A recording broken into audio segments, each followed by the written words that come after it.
हिंदी में यूपीएससी की तैयारी से संबंधित प्रोग्राम्स को देखने के लिए सब्सक्राइब करें study IQ-IAS Hindi. Hello students, मैं हूं डॉक्टर पंकज मिश्रा और स्टडी IQ-IAS हिंदी के प्लेटफॉर्म पर आपका स्वागत करता हूं। दोस्तों, आज हम बात करने जा रहे हैं एक ऐसे ऐतिहासिक फैसले की जिसने न सिर्फ सऊदी अरेबिया बल्कि गल्फ रीजन और उसके साथ साथ लाखों भारतीय मजदूरों की लाइफ को बदलने का भी क्षमता रखा है। सोचिए, एक ऐसी प्रणाली जो प्रणाली पिछले 50 साल से वर्किंग थी सऊदी अरेबिया में, जहां अपने मालिक की जिनके यहाँ काम करने जाते हैं उन मालिक की अनुमति के बिना ना कर्मचारी नौकरी छोड़ सकते थे, ना देश छोड़ सकते थे, उनके पास अपना पासपोर्ट रखने का अधिकार नहीं था। और उस सिस्टम को अब खत्म किया जा रहा है। यह फैसला किसी और ने नहीं बल्कि सऊदी अरेबिया के क्राउन प्रिंस मोहम्मद बिन सलमान यानी कि MBS ने लिया है। और सबसे बड़ा सवाल यह है कि क्या यह सिर्फ कानून में बदलाव है या 50 साल से चली आ रही दास्ता को वास्तव में समाप्त करेगा? क्या यह 30 लाख भारतीय कामगारों की लिए एक नए युग की शुरुआत होगा? क्या यह विजन 2030 जो कि मोहम्मद बिन सलमान ने पेश किया है उसके अंतर्गत सऊदी की ग्लोबल इमेज को चमकाने का केवल एक राजनीतिक सिगूफा है? आज के वीडियो में हम समझेंगे कि कफाला प्रणाली थी क्या, यह भी समझेंगे इसके साथ साथ कि यह फैसला भारत की अर्थव्यवस्था, प्रवासी नीति और ग्लोबल लेबर पॉलिटिक्स को किस तरीके से प्रभावित करेगा। शुरू करते हैं अपना वीडियो। सबसे पहले कफाला प्रणाली थी क्या?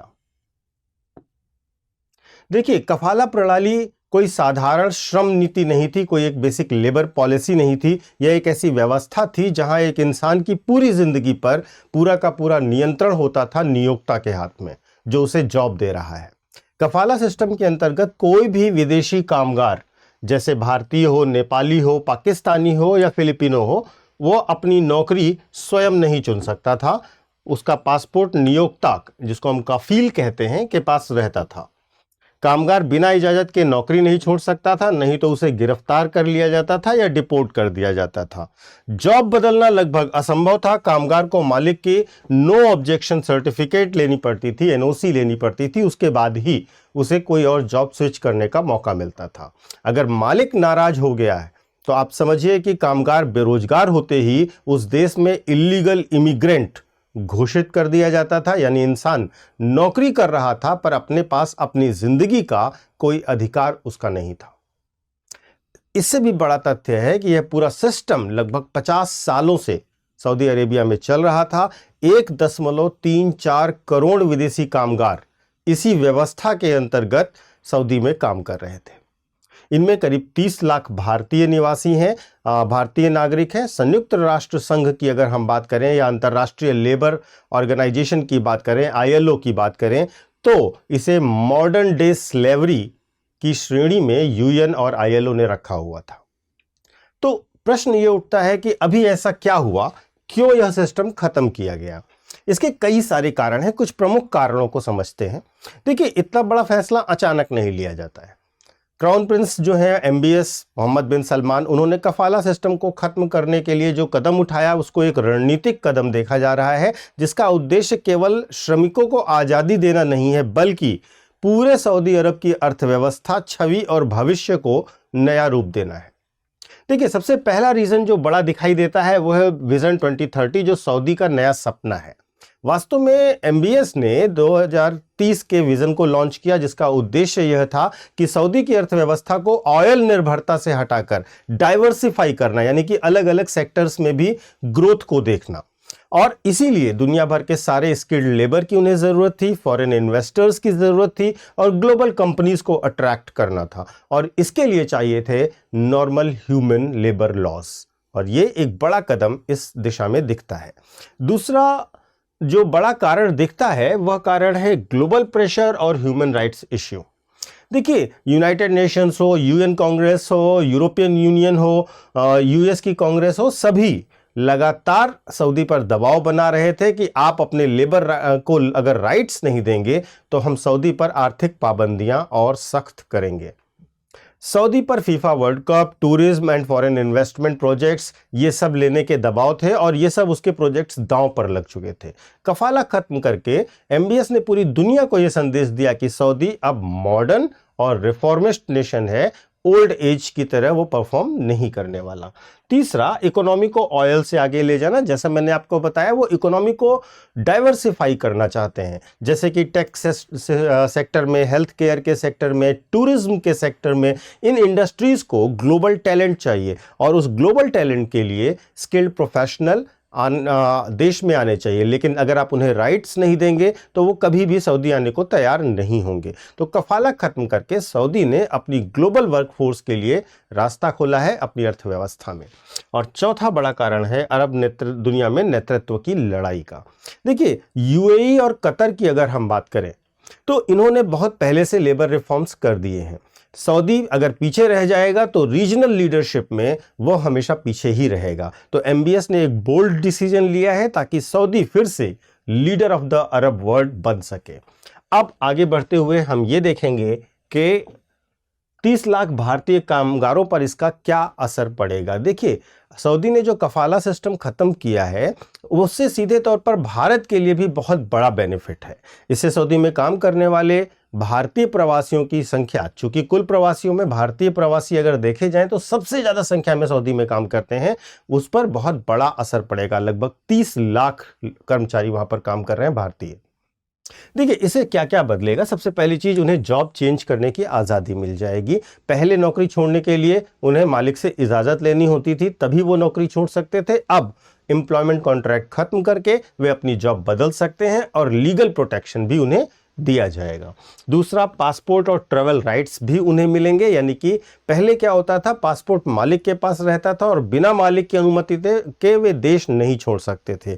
अब पासपोर्ट कर्मचारी के पास रहेगा और सरकार की ऑनलाइन अप्रूवल सिस्टम के जरिए वह देश से बाहर भी ट्रैवल कर सकेगा।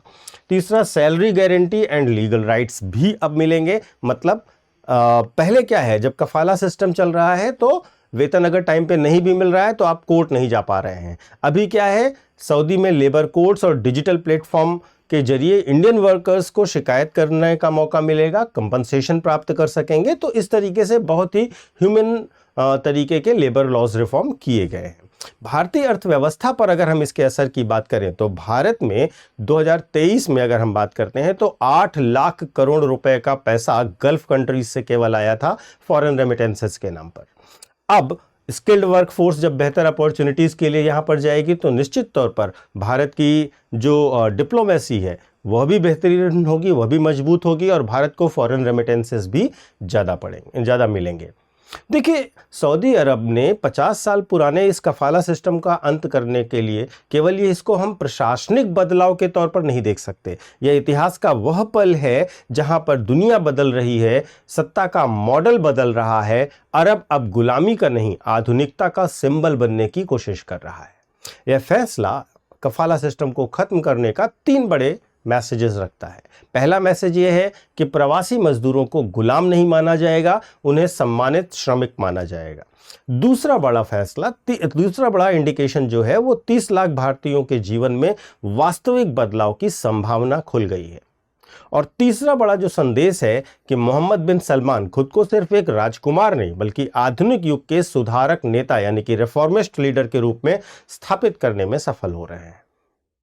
तो इस तरह से अगर हम देखें तो ये एक बहुत बड़ा रिफॉर्म है, लेकिन कुछ चैलेंजेस भी हैं, जैसे कि सिर्फ कानून बदलने से क्या व्यवस्थाएं बदल जाएंगी। सच्ची आज़ादी तब मिलेगी जब भारतीय मजदूर को जमीन पर उसका अधिकार वास्तव में मिल सकेगा। यह फैसला केवल सऊदी की अर्थव्यवस्था को नहीं बदलेगा बल्कि मध्य पूर्व में शक्ति संतुलन को भी बदलेगा, भारत की विदेश नीति को भी बदलेगा और विश्व श्रम बाजार की दिशा भी बदलने का पोटेंशियल रखता है।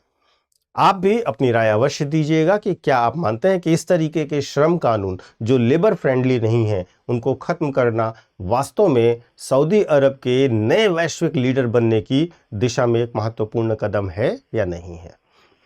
आगे बढ़ते हैं, एक छोटा सा आपको जानकारी दे दें कि आपको अगर मुझसे जुड़ना है तो आप मेरे Telegram channel UPSC mentor Pankaj sir से जुड़ सकते हैं। इस टेलीग्राम चैनल पर आपको मेरे सारे वीडियोस के लिंक मिल जाएंगे और साथ ही साथ सारे करंट के अपडेट्स भी। अगर आप यूपीएससी की तैयारी में कोई प्रॉब्लम फेस कर रहे हैं तो आप मुझसे यहाँ पर कॉन्टैक्ट कर सकते हैं। एक छोटा सा अनाउंसमेंट और है, 2027 के लिए यूपीएससी का हमारा बैच 25 अक्टूबर से शुरू हो रहा है शाम को 6 बजे से। अगर आपने अभी तक कोई कोर्स नहीं ज्वाइन किया है तो 2026, 27 या 28 के लिए, तो 27 का बैच हमारा 25 अक्टूबर से शुरू हो रहा है। इसी प्रकार 26 और 28 का बैच भी शुरू होगा 25 अक्टूबर से। बहुत ही नॉर्मल फीस पर, यानी कि 19,999 रुपये पर आपको 2027 का कंप्लीट बैच दिया जाएगा, जिसमें आपकी प्री की पूरी तैयारी, मेंस की पूरी तैयारी और इंटरव्यू की पूरी तैयारी कराई जाएगी, along with the revision, test series, writing practice and mentorship. तो देर मत कीजिए, बेहतरीन अपॉर्चुनिटी है, इसको शीघ्रातिशीघ्र ज्वाइन कीजिए। और हमारे बैच से जुड़ने के लिए आपको एक कोड इस्तेमाल करना पड़ेगा, जिसकी वजह से आपको यह डिस्काउंटेड फीस मिलेगी, और ये कोड है PK Live। तो इसको जरूर ज्वाइन करिए, जो बच्चे भी यूपीएससी का ड्रीम लेकर के अपनी तैयारी कर रहे हैं। Thank you so much. Hindi में यूपीएससी की तैयारी से संबंधित प्रोग्राम्स को देखने के लिए सब्सक्राइब करें स्टडी IQ IAS हिंदी।